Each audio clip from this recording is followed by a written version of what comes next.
মশার কামড়ে মশা ঢুকেছিল, তার নাক দিয়ে ঢুকে মস্তিষ্কে গিয়েছিল। এই যন্ত্রণায় কিন্তু নমরুদ মারা গিয়েছিল। অনেক মশা যখন আসছিল নমরুদের দিকে, তখন নমরুদ বাহিনী নমরুদ বলছিল যে এই মশা দিয়ে আমাদের আর কি হবে। কিন্তু এই মশাই যে মৃত্যু ডেকে আনবে নমরুদের, এটা তারা ঘুণাক্ষরেও টের পায়নি।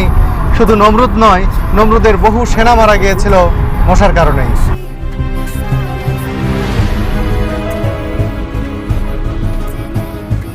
বন্ধুরা, নমরুদ পাহাড়ের দিকে চলতে চলতে এমন একটি জায়গায় এসে আমরা থেমেছি যেখানে নমরুদের স্ত্রী এবং কন্যার সমাধি রয়েছে।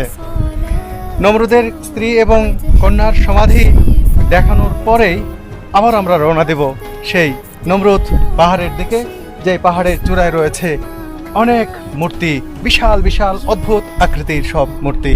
আর এখান থেকে কিন্তু নমরুদ পাহাড় দেখা যাচ্ছে। দেখুন ওই দূরের পাহাড়। আমাদের গাইড সেলিম ভাই দেখিয়ে দিলেন যে নমরুদ পাহাড় এই সোজা, ওখানে আমাদের যেতে হবে। আরও বেশ কিছুটা সময় লাগবে। তার আগে নমরুদের স্ত্রী এবং কন্যার সমাধি দেখে নিই আমরা। বন্ধুরা, চলে এসেছি নমরুদ পরিবারের এই সমাধি ক্ষেত্রের কাছে। এই যে এখানে দেখতে পাচ্ছেন একটি বিরাট স্তম্ভ। স্তম্ভের মাথায় দেখুন একটা ঈগল বসে রয়েছে, বিরাট একটা ঈগল। এটা সিম্বলিক একটা ভাস্কর্য, যেহেতু আকাশের রাজা ঈগল, আর এই মাটিতে সেই সময় রাজা প্রতাপশালী ছিলেন নমরুদ।